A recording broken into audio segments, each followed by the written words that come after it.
నమస్కారం, సుఖీభవకు స్వాగతం. ఈరోజు సుఖీభవలో లివర్ సిరోసిస్ ఎందుకు ప్రాణాంతకం, బుల్లి మొక్కలతో బోలెడు పోషకాలు, డిస్క్ జారితే నడునొప్పి, ఓమిక్రాన్ సోకితే ఏం జరుగుతుంది, ఇంకా హెల్త్ టిప్. జవజీవాలతో కలకలలాడుతూ ఒక పెద్ద కెమికల్ ఫ్యాక్టరీ లాగా పనిచేయాల్సిన మన కాలేయానికి ఇవాళ హెపటైటిస్ ఇన్ఫెక్షన్లు, కొన్ని రకాల జబ్బులు పెనుసాపలుగా మారుతున్నాయి. పొగ, మద్యం వంటి అలవాట్లు, గాడి తప్పిన తిండి తీరి మూలంగా కూడా కాలేయం ఆరోగ్యం దెబ్బతినిపోతూ ఉంటుంది. కొన్ని సందర్భాల్లో ఇన్ఫెక్షన్లు తీవ్రమై కాలేయం పూర్తిగా నిర్వీర్యం అయిపోతూ ఉంటుంది. లివర్ సిరోసిస్ అలాంటిదే. దీని బారిన పడ్డప్పుడు కాలేయంలోని కణజాలం క్రమంగా సిమెంట్ ముద్దలాగా గెడసబారిపోతూ ఉంటుంది. ప్రాణాంతకంగా పరిణమించే లివర్ సిరోసిస్ జబ్బు గురించిన పూర్తి వివరాల్ని ఇప్పుడు తెలుసుకుందాం.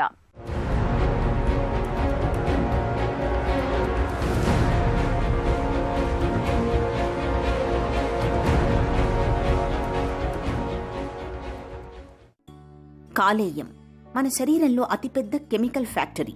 మనం తిన్న ఆహారాలను జీర్ణం చేయడానికి తోడ్పడే ఎంజైమ్లను విడుదల చేయడం మొదలుకొని శరీరంలో రకరకాలుగా పేరుకుపోయే విషరసాయనాలను తొలగించడం వరకు ఎన్నో రకాల పనుల్ని మన కాలేయం నిరంతరాయంగా నిర్వహిస్తూ ఉంటుంది. ఎప్పుడూ రసాయనాల నిర్వహణతో ముడిపడి ఉండే కాలేయానికి పని ఒత్తిడితో పాటు సమస్యలు కూడా ఎక్కువే. అయితే చాలా సందర్భాలలో కాలేయం తనకు వచ్చే అనేక సమస్యలను తనంతటకు తానుగా నయం చేసుకోగలదు. కానీ హెపటైటిస్ ఇన్ఫెక్షన్లను ఏళ్ల కొద్దీ నిర్లక్ష్యం చేసినప్పుడు, పొగ, మద్యం వంటి చెడు వ్యసనాలకు బానిసలుగా మారినప్పుడు కాలేయం క్రమంగా నిర్వీర్యమైపోతూ వస్తుంది. లివర్ సిరోసిస్ కూడా అలాంటిదే. సిరోసిస్ బారిన పడ్డప్పుడు కాలేయంలోని కణజాలం క్రమంగా గట్టిపడిపోతూ చివరికి సిమెంట్ ముద్దలాగా మారిపోతుంది.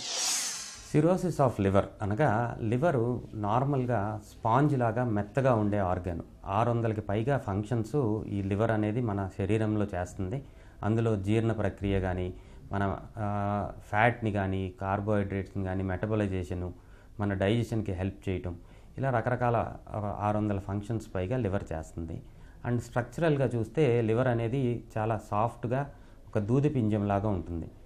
ఇలాంటి లివరు రకరకాల కారణాల వల్ల, కొన్ని రకాల కారణాల వల్ల లివర్ కుచించుకుపోవటం, సైజు తగ్గిపోవటం, మెత్తగా ఉండే లివరు రాయిలాగా గట్టిగా అవటం, ఈ ఫంక్షన్స్ ఏదైతే ఉందో నెమ్మదిగా ఆ ఫంక్షనాలిటీ తగ్గిపోవటం, ఈ మూడింటిని కలిపి మనం సిరోసిస్ ఆఫ్ లివర్ అంటాము. ముఖ్యంగా మనం సిమ్టమ్స్ లాగా చూసుకుంటే బాగా జనరలైజ్డ్ వీక్నెస్ ఉండటం, టయర్డ్గా అనిపిస్తాం, ఓపిక లేనట్టు అనిపిస్తాం, ఊరికే టయర్డ్నెస్ ఎక్కువగా ఉండటం, అనేది ముఖ్యంగా మనం ఇనీషియల్ స్టేజెస్లో చూసే సిమ్టమ్స్.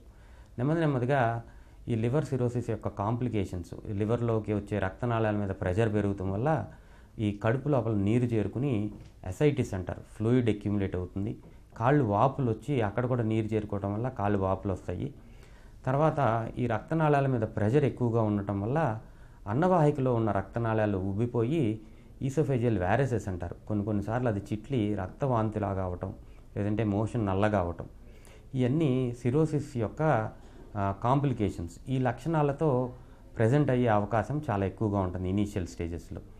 ఇది ఇంకా సివియరిటీ ఎక్కువ అయిన కొద్దీ హెపాటిక్ ఎన్సెఫలోపతి అంటారు. అంటే లివర్ అనేది నార్మల్గా మన ఇంటెస్టైన్ లోపల ఉన్న ఫుడ్ డైజెషన్ అయిన తర్వాత ఫిల్టర్ లాగా పనిచేస్తుంది. ఈ అమోనియా అయ్యి మన ఇంటెస్టైన్స్లో తయారైతే ఈ అమోనియాని మన బ్రెయిన్కి వెళ్లకుండా లివర్ అనేది ఫిల్టర్ లాగా పనిచేస్తుంది. ఎప్పుడైతే ఫంక్షనాలిటీ ఆఫ్ లివర్ తగ్గిపోతుందో ఈ అమోనియా అంతా బ్రెయిన్ లోపలికి వెళ్ళిపోయి దీనివల్ల కోమా, మత్తుగా ఉండటం, కొన్నిసార్లు డీప్ కోమాలోకి వెళ్ళిపోవటం కూడా లివర్ ప్రాబ్లమ్స్ వల్ల మనం చూస్తాం జరుగుతుంది. ఇది సిరోసిస్ ఆఫ్ లివర్ ఉన్న వాళ్ళల్లో హెపాటిక్ ఎన్సెఫలోపతి అంటారు. ఇది ఒక రకమైన కోమా అన్నమాట. ఇలా లివర్లో ప్రాబ్లం వల్ల నీరు ఎక్కువగా అక్యుములేట్ అయిపోయి ఈ ప్రెషరు కిడ్నీస్ మీద పడి కిడ్నీస్ ఫంక్షనాలిటీ తగ్గిపోయే అవకాశం ఉంటుంది. దీన్ని హెపటో రీనల్ సిండ్రోమ్ అంటాం. ఇలా రకరకాల ప్రాబ్లమ్స్ సిరోసిస్ ఆఫ్ లివర్ వల్ల మల్టిపుల్ అదర్ ఆర్గాన్స్ డ్యామేజ్ అయ్యే అవకాశం ఉంటుంది. కాలేయానికి సిరోసిస్ జబ్బు సోకినప్పుడు మొదటి దశలో నీరసం, నిస్త్రాణం, ఆకలి తగ్గిపోవడం, జీర్ణశక్తి మందగించడం, క్రమంగా బరువు తగ్గిపోవడం వంటి లక్షణాలు కనిపిస్తుంటాయి. సిరోసిస్ తీవ్రత పెరుగుతున్న కొద్దీ ముక్కు నుంచి తరచూ రక్తస్రావం జరగడం, కాళ్లవాపులు, కడుపులోకి నీరు చేరడం, పొట్టపై రక్తనాళాలు ఉబ్బి కనిపించడం వంటి సమస్యలు కనిపిస్తాయి. సిరోసిస్ తీవ్రమవుతున్న కొద్దీ పరిస్థితులు ప్రాణాంతకంగా మారుతుంటాయి. ఒక్కోసారి పేషెంట్ కోమాలోకి కూడా వెళుతుంటారు. కాలేయానికి క్యాన్సర్ సోకే అవకాశాలు కూడా ఉంటాయి. లివర్ సిరోసిస్ని తొలి దశలోనే గుర్తించినట్లయితే పరిస్థితి కాలేయ మార్పిడి వరకు వెళ్లకుండా సిరోసిస్ను చాలా వరకు అదుపులో ఉంచుకోవచ్చు. అల్ట్రాసౌండ్ స్కాన్ అనే ఒక టెస్ట్ ద్వారా ఈ లివర్ యొక్క కాంటర్ ఎలా ఉంది, లివర్ సైజ్ ఏమన్నా చిన్నగా అయిందా, స్టిఫ్గా అవుతుందా అనేది మనం తెలుసుకోవచ్చు. దానిలోనే స్ప్లీన్ ఎలా ఉంది, పోర్టల్ వీన్ ఈ రక్తనాళము, లివర్ నుంచి వచ్చే రక్తనాళం సైజ్ ఎంత ఉంది, ఇలాంటివి మనం తెలుసుకుని ఇనీషియల్ స్టేజ్లోనే కాంప్లికేషన్స్ ఇంకా డెవలప్ అవ్వకముందే మనం సిరోసిస్ ఆఫ్ లివర్ని కనిపెట్టే అవకాశం ఉంటుంది. ఇది చాలా అరుదుగా రెగ్యులర్ చెకప్ చేసుకునే వాళ్ళలోనే మనం చూస్తూ ఉంటాం. మోస్ట్ ఆఫ్ ద టైం మనం లివర్ సిరోసిస్ డయాగ్నోస్ చేసేసరికి పేషెంట్ మన దగ్గరికి కాలు వాపులు, కడుపు ఉబ్బరము, కొన్నిసార్లు కామెర్లు ఇలాంటి సిమ్టమ్స్తో ప్రజెంట్ అవుతారు. వీళ్ళల్లో రక్త పరీక్షలు, లివర్ ఫంక్షన్ టెస్ట్ చేసుకుంటాం. దాని తర్వాత అల్ట్రాసౌండ్ అబ్డామిన్ చేసుకున్నప్పుడు పొట్ట లోపల నీరు చేరుకుంటాం. ఈ లివర్ యొక్క కాంటర్ మారిపోయి స్టిఫ్గా అవటం ఇలాంటివి మనం గమనిస్తూ ఉంటాం. ఫైబ్రో స్కాన్ అని ఒక టెస్ట్ ఈ మధ్యకాలంలో చాలా ఎఫెక్టివ్గా పనిచేస్తుంది, మనం చాలా చోట్ల ఉపయోగిస్తాం జరుగుతుంది. ఈ ఫైబ్రో స్కాన్ ద్వారా ఫైబ్రోసిస్ స్టేజ్లో కూడా మనం, అంటే సిరోసిస్లోకి ఇంకా డెవలప్ అవ్వకముందే లివర్ డ్యామేజ్ని మనం కనుక్కునే అవకాశం ఉంటుంది.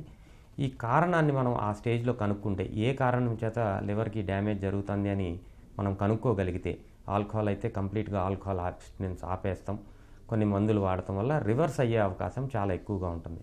హెపటైటిస్ బి, హెపటైటిస్ సి వల్ల ఫైబ్రోసిస్ స్టేజ్లో మనం లివర్ని కనుక గుర్తిస్తే, ఈ మందులు వాడుకుని హెపటైటిస్ బిని, హెపటైటిస్ సిని ట్రీట్మెంట్ చేసుకోవడం వల్ల ఈ ఫైబ్రోసిస్ స్టేజ్ నుంచి తగ్గించుకుని మళ్ళీ నార్మల్ లివర్కి వెళ్ళే అవకాశము ఇనీషియల్ స్టేజెస్లో మనం కనిపెట్టగలిగితే జరుగుతుంది. లివర్ ఎప్పుడైతే పనిచేయట్లేదో ఆ టైంలోనే మనం లివర్ ట్రాన్స్ప్లాంటేషన్ అంటే లివర్ మార్పిడి అనేది సజెస్ట్ చేస్తాం జరుగుతుంది. ముఖ్యంగా దీర్ఘకాలికంగా ఆరోగ్యంగా ఉండాలి అంటే ముఖ్యంగా మనం పాటించాల్సింది ఏంటి అంటే ఆల్కహాల్కి దూరంగా ఉండటం, కంప్లీట్గా ఆల్కహాల్ని అవాయిడ్ చేయటం లివర్ సేఫ్గా ఉంటుంది. హెపటైటిస్ బి, హెపటైటిస్ సి అనే వైరసెస్ మనకి ఉన్నాయో లేదో చెక్ చేయించుకోవాలి. ఎందుకంటే ఇది సైలెంట్ కిల్లర్స్, ఇది ఉన్నాయని మనం టెస్ట్ చేసుకుంటే కానీ మనకు తెలీదు. Hepatitis B, hepatitis C viruses గురించి అందరూ చెక్ చేయించుకోవాలి. ఒకవేళ నెగిటివ్ ఉంటే హెపటైటిస్ బికి ఒక వ్యాక్సినేషన్ చేయించుకుంటే లైఫ్ లాంగ్ మనకి వైరస్ రాకుండా ఉండే అవకాశం ఉంటుంది. మూడోది, ఈ మధ్య కాలంలో చాలా ఎక్కువగా మనం చూసేది ఏంటి అంటే ఫ్యాటీ లివర్ డిసీజ్. ఆల్కహాల్ ఎప్పుడు తీసుకున్న వాళ్ళల్లో కూడా ఫ్యాటీ లివర్ డిసీజ్ అనేది చాలా ఎక్కువగా చూస్తున్నాం.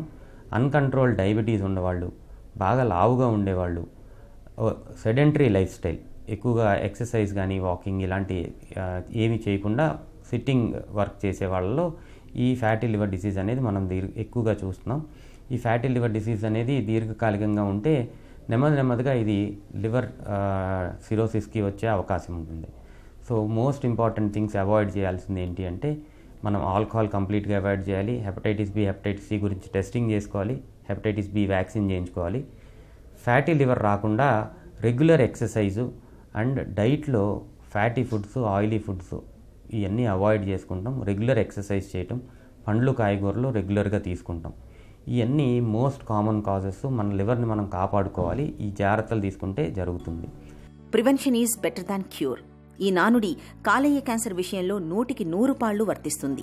కాలేయాన్ని కాపాడుకునేందుకు జీవనశైలి అలవాట్ల విషయంలో ముందు నుంచి తగిన జాగ్రత్తలు తీసుకోవాలి.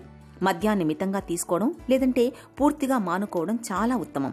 కాలేయం ఆరోగ్యానికి భద్రతనిచ్చే హెపటైటిస్ బి టీకాను తప్పనిసరిగా తీసుకోవాలి. మందుల చీటీ లేకుండా సొంతంగా మందుల్ని కొనుగోలు చేసి వాడకూడదు. ముఖ్యంగా హెర్బల్ మందుల వాడకంలో డాక్టర్ సలహాను తప్పనిసరిగా తీసుకోవాలి. రక్త మార్పిడి సమయంలో సురక్షితమైన జాగ్రత్తల్ని పాటించాలి. ఇలా అన్ని రకాలుగా తగిన జాగ్రత్తలు తీసుకోవడం ద్వారా మన కాలేయాన్ని భద్రంగా ఉంచుకోవచ్చు. తృణధాన్యాల కన్నా చిరుధాన్యాల్ని ఉత్తమంగా చెప్పుకుంటాం. అలాగే మాంసాహారం కన్నా శాకాహారం మేలని ఒప్పుకుంటాం. శాకాహారంలోనూ కూరగాయల కన్నా ఆకుకూరలు అత్యుత్తమమని, అవి మన ఆరోగ్యానికి అపురూపమైన కానుకలని భావిస్తాం. అయితే ఆకుకూరల్లోనూ ఇవాళ చిట్టిపొట్టి ఆకులు ఉన్న మొక్కల్ని అత్యద్భుతమైన ఔషధి నిక్షేపాలుగా పేర్కొంటున్నారు నిపుణులు. మొక్కల్ని మించిన పోషకాల్ని, అంతకు మించిన ఆరోగ్య ప్రయోజనాల్ని అందించే మైక్రోగ్రీన్స్ గురించిన పూర్తి వివరాల్ని ఇప్పుడు తెలుసుకుందాం.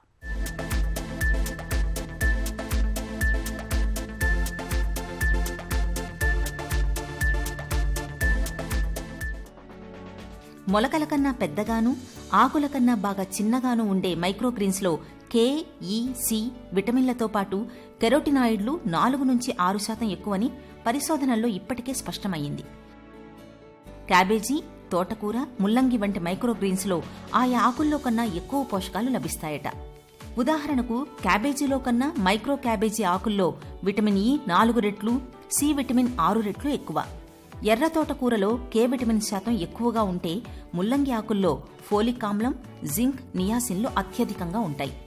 గోంగూర మైక్రోగ్రీన్స్లో క్యారెట్లలో కన్నా బీటా కెరోటిన్ పుష్కలం.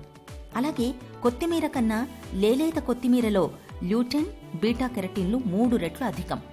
బఠాణీ మొక్కల్లో సి, కే, ఈ విటమిన్లతో పాటు ఐరన్ శాతం కూడా ఎక్కువే. మొక్కజొన్న, స్వీట్ కార్న్లో ఏ, బి, సి, ఈ విటమిన్లతో పాటు క్లోరోఫిల్, కాల్షియం, మెగ్నీషియం కూడా లభిస్తే పొద్దుతిరుగుడు ఆకుల నుంచి డి విటమిన్ కూడా దొరుకుతుంది. అందుకే కొందరు వైద్యులు సైతం ఆయా విటమిన్ల లోపాలతో బాధపడే వాళ్లకి టాబ్లెట్లకు బదులుగా మైక్రోగ్రీన్స్ని సూచిస్తున్నారు. మొత్తంగా శరీరానికి అవసరమైన పోషకాలు, యాంటీ ఆక్సిడెంట్లు, విటమిన్లు, ఖనిజాలు ఇలా అన్ని రకాల పోషకాలు మైక్రోగ్రీన్స్లో దొరుకుతాయి. మనం ఏ పని చేయాలన్నా అందుకు మన వెన్నెముక సహకరించాలి. ముందుకు వంగాలన్నా, తిన్నగా నిలబడాలన్నా, కూర్చోవాలన్నా, బరువులు ఎత్తాలన్నా, ఇలా ఏ పని చేయాలన్నా మన వెన్నెముక దృఢంగా ఉండాలి. అయితే మారిన మన జీవన శైలి, అలవాట్లు, రోజువారీ భంగిమల మూలంగా ఇవాళ మన వెన్నెముకపై ఒత్తిడి పెరిగి అది రోజురోజుకు బలహీనంగా మారుతుంది. చాలా మందిలో వెన్నులోని డిస్కులు పక్కకు జారిపోతున్నాయి. దీంతో పక్కన ఉండే నరాలపైన ఒత్తిడి పెరిగి నడుము నొప్పి అనేది ఒక పెద్ద సమస్యగా మారుతుంది. వెన్నులో డిస్కులు జారటం వల్ల తలెత్తే నడుము నొప్పి గురించి ఇప్పుడు తెలుసుకుందాం. డిస్క్ ప్రొలాప్స్ అంటే మనకి ఇప్పుడు వెన్నపూసలో మల్టిపుల్ బోన్స్ ఉంటాయి. వర్టిబ్రే పైన నుంచి కింది వరకు మెడ దగ్గర ఉంటాయి, మధ్యలో డార్సల్ స్పైన్ ఉంటుంది, లంబార్ స్పైన్ ఉంటుంది. ఈ స్పైన్, ఈ బోన్స్ మధ్యలో ఉండేది స్పేస్లో జెల్లీ లాంటి సబ్స్టెన్స్ డిస్క్ అని ఉంటుంది. ఆ డిస్క్ కొంచెం బల్జ్ వచ్చినప్పుడు దాన్ని బల్జ్ అంటాం, అంటే బయటికి రాకున్నప్పుడు. When it's contained within its own surface, but కొంచెం స్వెల్లింగ్ వచ్చినప్పుడు దాన్ని బల్జ్ అంటాము. దీంతో మామూలుగా వచ్చే సిమ్టమ్స్ చాలా మైల్డ్ ఉంటాయి. డిస్క్ ప్రొలాప్స్ అంటే ఆ పెరిఫరల్ డిస్క్లో బయట ఒక టేర్ ఏర్పడి, because of wear and tear, ఎక్కువ యాక్టివిటీ చేసి పడిన మూలంగా వేరే కారణంగా టేర్ డెవలప్ అయ్యి లోపల నుంచి డిస్క్ బయటికి వచ్చేది. సో బయటికి వచ్చి నరం మీద ఇరిటేట్ చేసినప్పుడు దాన్ని డిస్క్ ప్రొలాప్స్ అంటాము. Disc bulges only when there is a swelling of the disc and some inflammation. మనకు రొటీన్ పబ్లిక్లో చూసినప్పుడు back pain and sciatic pain, radicular pain అనేది చాలా కామన్ అండి.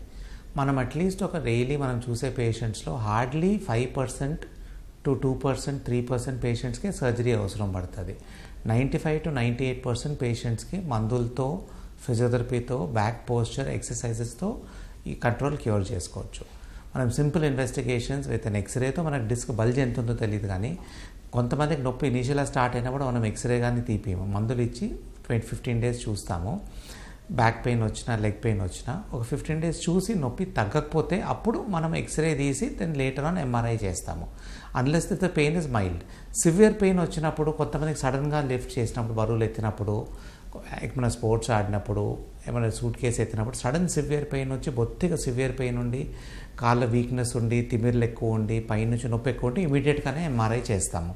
So depending on the severity మనం చూసి సిమ్టమ్స్ బట్టి మనము ట్రీట్మెంట్ ఇవ్వాల్సి వస్తుంది. కానీ 95 to 98% పేషెంట్స్కి మందులు, ఫిజియోథెరపీ అండ్ విత్ రెస్ట్తో నొప్పులు తగ్గుతాయి.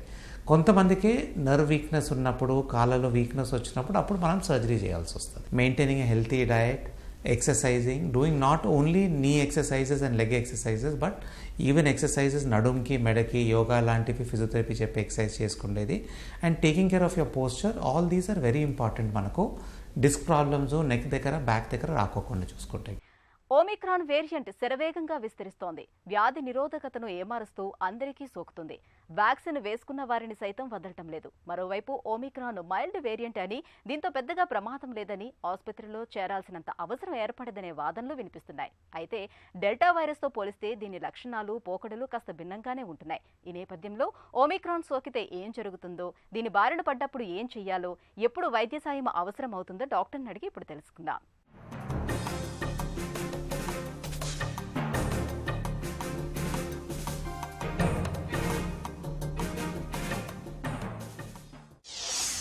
ఒమిక్రాన్ లక్షణాలు ఎలా ఉంటున్నాయి?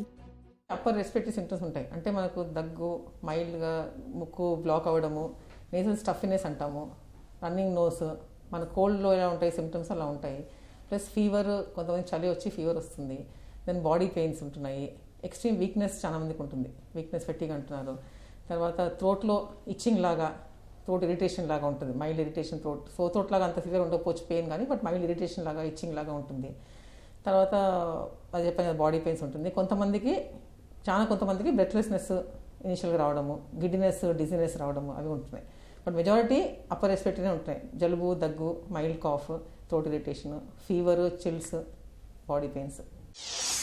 ర్యాపిడ్ ఆర్టీపీసీఆర్ పరీక్షల్లో ఒమిక్రాన్ను పసిగట్టొచ్చా? 2 టెస్టులు వేరే డెల్టా వేరియంట్ కానీ ఆల్ఫా వేరియంట్ కానీ ఎంత పికప్ రేట్ ఉంటుందో సేమ్ పికప్ రేట్ దీని ఉంటుంది. It depends mainly on the viral load. అంటే వైరల్ లోడ్ మీద డిపెండ్ అవుతుంది. లోడ్ ఎంత ఉంది వైరస్ ముక్కులు అనే దాన్ని బట్టి డిపెండ్ అవుతుంది, రాదర్ దెన్ వేరియంట్ బట్టి. సో కానీ దీంట్లో ఒకటి ఏంటంటే ఈ మధ్య వేరే జీన్స్ కొన్ని చేస్తున్నారు, ఎస్ జీన్ అని. ముందు మామూలుగా మనం ఏవో వేరే 2 జీన్స్, ఎన్ జీన్ కానీ ఈ జీన్ అని, ఆర్డీఆర్పి జీన్ అవన్నీ జీన్స్ చేసేవాళ్ళము. ఆ జీన్స్లో 2 జీన్స్ చేసి మనము ఏ రెండిట్లో పాజిటివ్ ఉన్నా కానీ వీస్ టు డయాగ్నోస్, అది మనము కోవిడ్ పాజిటివ్ అని చెప్పేవాళ్ళం. ఇప్పుడు ఎస్ జీన్ కూడా కొత్తగా చేస్తున్నారు కొన్ని ల్యాబ్స్లో. దాంట్లో ఎస్ జీన్ నెగిటివ్ ఉంటే మనకు వేరే 2 పాజిటివ్ వచ్చి ఎస్ జీన్ నెగిటివ్ ఉంటే మనకు మోస్ట్ సజెస్టివ్ ఆఫ్ ఓమైక్రాన్ అంటారు. అది ఓమైక్రాన్ పాజిటివ్. కానీ ఎస్ జీన్ పాజిటివ్ ఉన్నంత మాత్రాన అది ఓమైక్రాన్ కాదు అని చెప్పలేము. డెల్టా అయినా ఓమైక్రాన్ అయినా ఎస్ జీన్ పాజిటివ్ రావచ్చు. బట్ ఎస్ జీన్ నెగిటివ్ వచ్చిందంటే మాత్రం డెఫినెట్లీ ఓమైక్రాన్ అని మనము ఒక దాన్ని రావచ్చు. బట్ కన్ఫర్మేటరీ టెస్ట్ చేయాలంటే మాత్రం మనం జీన్ సీక్వెన్సింగ్ అనేది చేసుకోవాలి. కానీ ఆర్టీపీసీఆర్తో మనము ఓమైక్రాన్ వేరే ఎట్లా డయాగ్నోస్ చేస్తామో సేమ్ ఓమైక్రాన్ కూడా డయాగ్నోస్ అవుతుంది. ఒమిక్రాన్తో పెద్దగా ప్రమాదం లేదనుకోవడం సరైందేనా? ఇది మనకు మెయిన్గా డేటా అంతా కూడా ఇప్పటి వరకు మన దేశంలో లాస్ట్ 2 వీక్స్ నుంచి చూస్తున్నాం, 2-3 వీక్స్ నుంచి మనం ఓమైక్రాన్ చూస్తున్నాము. బట్ వేరే కంట్రీస్లో, అమెరికాలో కానీ లేకపోతే యూకేలో కానీ సౌత్ ఆఫ్రికాలో వెయిట్ స్టార్టెడ్, అక్కడ ఉన్న డేటా ప్రకారం అయితే డెఫినెట్లీ డెల్టాతో ప్రీవియస్ వేరియంట్స్తో కంపేర్ చేస్తే ఓమైక్రాన్కు మైల్డర్ సిమ్టమ్స్ ఉంది, మైల్డర్ డిజీజ్ ఉంటుంది. కానీ బికాజ్ ర్యాపిడ్గా ట్రాన్స్ఫర్ అవుతుంది కాబట్టి ఎక్కువ మనుషులకి ఈజీగా వస్తుంది, నెంబర్ ఆఫ్ పేషెంట్స్ ఎక్కువ అవుతారు. కానీ సిమ్టమ్స్ మాత్రం డెఫినెట్లీ మైల్డ్గా ఉంటాయి కంపేర్ టు డెల్టా వేరియంట్ కానీ ప్రీవియస్ వేరియంట్స్ కానీ. ఇంకోటి ఏమంటే సౌత్ ఆఫ్రికాలో స్టడీ చేశారు. వాళ్ళు డెల్టా వేరియంట్కి తర్వాత ఓమైక్రాన్ వేరియంట్కి కంపేర్ చేసి చూశారు. అంటే ఎంతమంది హాస్పిటల్ అవుతున్నారు, ఎంతమందికి ఐసీయూ అవసరం పడుతుంది, ఎంతమందికి ఆక్సిజన్ అవసరం పడుతుంది, అలా చూశారు. సో అలా చూస్తే అరౌండ్ నియర్లీ 70% పీపుల్ డెల్టా వేరియంట్లో హాస్పిటలైజేషన్ అవసరం పడింది. కానీ దీంట్లో అయితే ఓన్లీ 30-40% పీపుల్కే హాస్పిటల్ అవసరం పడింది ఓమైక్రాన్ వేరియంట్లో. సిమిలర్లీ ఆక్సిజన్ రిక్వైర్మెంట్ కానీ వెంటిలేటర్ రిక్వైర్మెంట్ కానీ నియర్లీ 1/10 అట్లా అవసరం పడుతుంది. సో 30% అట్లా ఐసీ రిక్వైర్మెంట్ అవసరం ఉంటే వీళ్ళకి ఓన్లీ 10-15% మాత్రమే ఐసీ రిక్వైర్మెంట్ అవసరం పడుతుంది. Same thing mortality, death rates కూడా సిగ్నిఫికెంట్లీ తక్కువనే. So ICU requirement, death rate, oxygen requirement అవన్నీ డెఫినెట్గా ఓమైక్రాన్ వేరియంట్స్లో తక్కువ ఉంది. ఇవన్నీ కూడా మనకు బయట నుంచి ఉన్న డేటా. మన దేశంలో ఇంకా 3 వీక్స్ నుంచే స్టార్ట్ అయింది కాబట్టి వీ స్టిల్ హ్యావ్ టు, మనకి ఇంకా డేటా రావాలి దాని గురించి. బట్ డెఫినెట్లీ మైల్డర్ డిసీజే ఉంటుంది. మేము కూడా ఇప్పుడు లాస్ట్ 3 వీక్స్లో ఎవరికి కూడా ఎక్కువ మందికి సిటీ స్కాన్ అబ్నార్మాలిటీస్ కానీ లోవర్ రెస్పిరేటరీ ట్రాక్ట్ అంటే లంగ్స్ వరకు అఫెక్ట్ అవ్వడం చూడలేదు. మెజారిటీ వాళ్ళకు ఓన్లీ అప్పర్ రెస్పిరేటరీ వరకు ఉండి సిమ్టమ్స్, మైల్డ్ సిమ్టమ్స్ ఉంటే రికవర్ అయ్యారు ఇంతవరకు అయితే. మరి ఇంకా డేటా కరెక్ట్ చెప్పాలంటే ఇంకా కొన్ని రోజు మనం ఈ కేసెస్ చూస్తే మనకు తెలుస్తుంది. ఒమిక్రాన్పై యాంటీబాడీల ప్రభావం ఎంతవరకు ఉంటోంది? కొంతవరకు అయితే బెనిఫిట్ ఉంది. ఎందుకంటే మనం బూస్టర్ డోస్ ఇచ్చిన తర్వాత వీళ్ళు వెస్ట్లో కూడా చూశారు, బూస్టర్ డోస్ ఇవ్వడం వల్ల కానీ ప్రీవియస్ ఇన్ఫెక్షన్ వచ్చిపోవడం వల్ల వచ్చే యాంటీబాడీస్ కానీ 2 కూడా కొంతవరకు అఫెక్ట్ చేస్తాయి, అంటే ప్రివెంట్ చేస్తాయి సివియర్ డిసీజ్ రాకుండా. అంటే ఎమోక్రాన్ రాకుండా ప్రివెంట్ చేయలేకపోవచ్చు, కానీ ఇన్ఫెక్షన్ వచ్చిన తర్వాత డిసీజ్ సివియరిటీని డెఫినెట్లీ తగ్గిస్తాయి. మన వ్యాక్సిన్స్ వల్ల కానివ్వండి, లేకపోతే ప్రీవియస్ ఇన్ఫెక్షన్ వల్ల కానివ్వండి వచ్చిన యాంటీబాడీస్ 2 కూడా మన సివియరిటీ ఆఫ్ డిసీజ్ తగ్గిస్తాయి. బట్ డెఫినెట్లీ ఒమిక్రాన్ రాకుండా ఉంటుంది అని మాత్రం చెప్పలేము. వచ్చే ఛాన్సెస్ ఉంటాయి, బట్ వచ్చినా కానీ సివియర్ డిసీజ్ రాకుండా ఉంటుంది. సివియర్ పెరగకుండా ఓన్లీ కన్ఫైన్ అప్పర్ రెస్పిరేటరీకి మాత్రమే కన్ఫైన్ అయ్యి లంగ్స్ వరకు పోకుండా వేరే బాడీ ఆర్గన్స్ అఫెక్ట్ చేయకుండా ఉంటుంది. ఒమిక్రాన్తో ప్రధానంగా ముప్పు ఎవరికి ఎక్కువ? సివియర్ డిసీజ్ అవ్వడానికి కొంతమంది రిస్క్ ఫ్యాక్టర్స్ ఉంటాయి. ఒకటి first of all age. So anybody more than 65-70 years of age వాళ్ళకు ఎక్కువ రిస్క్ ఉంటుంది. బాడీ ఇమ్యూనిటీ తక్కువ ఉన్న వాళ్ళకు, వాళ్ళు మందులు వాడడం వల్ల, కీమోథెరపీ పేషెంట్స్, క్యాన్సర్ పేషెంట్స్, లేకపోతే వేరే కారణం ఇమ్యూనోసప్రెసివ్ డ్రగ్స్ అంటారు, అవి వాడే వాళ్ళకు రిస్క్ ఎక్కువ ఉంటుంది. ప్లస్ ఆల్రెడీ డయాబెటీస్ ఉండే పేషెంట్స్కి, సివియర్ డయాబెటీస్ ఉండే పేషెంట్, మన దేశం ముందే ఎక్కువ డయాబెటీస్ ఉంటారు. సో డయాబెటీస్ ఉండే వాళ్ళకు, బ్లడ్ ప్రెషర్ ఉండే వాళ్ళకు, కిడ్నీ ప్రాబ్లమ్స్ ఉండే వాళ్ళకు, డయాలసిస్ మీద ఉండే వాళ్ళకు, లివర్ డిసీజ్ ఉండే ప్రాబ్లమ్, సిరోసిస్ అంటాము లివర్ డిసీజ్ వాళ్ళకి, ప్రెగ్నెంట్ లేడీస్కి, ప్రెగ్నెన్సీ ఉండే వాళ్ళకు. సో వీళ్ళకు ఇటువంటి ఇమ్యూనిటీ తక్కువ ఉండే వాళ్ళకు సివియర్ అయ్యే అవకాశం ఉంటుంది. మెజారిటీ యంగర్ పేషెంట్స్కి వాళ్ళకంతా యూజువల్లీ మైల్డ్ డిసీజ్ వచ్చి తగ్గిపోతుంది. ఒమిక్రాన్కు వైద్యపరమైన చికిత్స ఎలా ఉంటుంది? ఇప్పుడు యాంటీబాడీ కాక్టైల్ అని వచ్చింది, మనం మీరందరూ వినింటారు. యాంటీబాడీ కాక్టైల్ అని ఒకటి మెడిసిన్ వచ్చింది, which antibodies against the virus ఉంటాయి. ఆల్రెడీ ప్రిపేర్డ్ యాంటీబాడీస్ మన బాడీలో ఇంజెక్ట్ చేస్తారు. కానీ అది డెల్టా వేరియంట్ మాత్రమే పనిచేస్తుంది. అది కూడా ఓన్లీ రిస్క్ ఫ్యాక్టర్స్ ఉన్న వాళ్ళకి కానీ, సివియర్ డిసీజ్ స్టార్టింగ్లోనే సివియర్ డిసీజ్ ఉన్న వాళ్ళకి కానీ వాళ్ళకి ఇస్తాం within 5 to 7 days of symptoms start అయిన తర్వాత. కానీ ఓమైక్రాన్ మాత్రం దోస్ యాంటీబాడీస్, మన ఇండియాలో ఉన్న యాంటీబాడీస్ దానికి పనిచేయవు. ఓకే, సో మనకు ఓమైక్రాన్ సంబంధించి ఓన్లీ సివియర్ డిసీజ్ ఉండే వాళ్ళకి కానీ రిస్క్ ఫ్యాక్టర్స్ ఉండే వాళ్ళకి కానీ యాంటీవైరల్ డ్రగ్స్ ఇస్తాం. సో యాంటీవైరల్ డ్రగ్స్ ఇంజెక్షన్స్ ఉన్నాయి, రెమ్డెసివిర్ లాంటిది ఉంది, ప్లస్ ఒకటి మాల్నుపిరివిర్ అని కొత్త యాంటీవైరల్ వచ్చింది. అది ఇంకా మన గవర్నమెంట్ ఆఫ్ ఇండియా అయితే రికమెండ్ చేయడం లేదు, బట్ DCGI నుంచి అయితే మనకు క్లియరెన్స్ వచ్చింది వాడడానికి, టాబ్లెట్ ఫామ్లో ఉంటుంది. సో ఈ రెండు యాంటీవైరల్ డ్రగ్స్లో ఏదైనా వాడవచ్చు, కానీ అది కూడా only under medical supervision, and అది కూడా ఓన్లీ ఎవరికైతే రిస్క్ ఫ్యాక్టర్స్ ఉన్నాయో ఆర్ వాళ్ళకు 3-4 days అవుతా కూడా ఫీవర్ ఇంకా తగ్గడం లేదు, ఆర్ వాళ్ళకు మోర్ సివియర్ డిసీజ్ ఉండే ఛాన్స్ ఉంది అనుకుంటేనే. మైల్డ్ డిసీజ్ కానీ యంగ్ పేషెంట్స్కి రిస్క్ ఫ్యాక్టర్స్ లేని వాళ్ళకి మాత్రం ఏ యాంటీవైరల్ కూడా అక్కర్లేదు, ఓన్లీ జస్ట్ సింటమాటిక్ ట్రీట్మెంట్ ఒకటే సరిపోతుంది. ఒమిక్రాన్ విషయంలో ప్రభుత్వ మార్గదర్శకాలేంటి? క్లియర్ కట్ గైడ్ లైన్స్ వచ్చాయి. జనరల్ కూడా ICMR వాళ్ళు, తర్వాత ఎయిమ్స్ వాళ్ళు కలిసి ఒక task force, government task force, national మన ఫ్యామిలీ హెల్త్ వాళ్ళు ఇచ్చారు.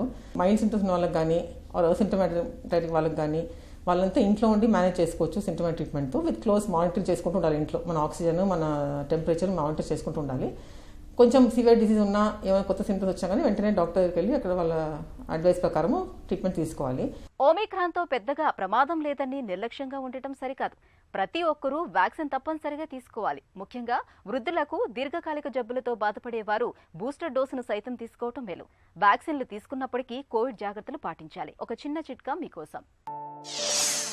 నిద్రలేమితో బాధపడుతున్నప్పుడు రాత్రిపూట ఒక గ్లాసుడు గోరువెచ్చటి ఆవు పాలల్లో కొద్దిగా తేనెను కలుపుకొని తాగండి. చక్కగా నిద్రపడుతుంది. సుఖీభవ కార్యక్రమానికి సంబంధించిన మీ విలువైన సూచనలు, సలహాలను వెంటనే మాకు రాయండి. మా చిరునామా Sukhibhava, ETV, Ramoji film city, Hyderabad 501512 లేదా sukhibhava@etv.co.in కు మెయిల్ చేయండి.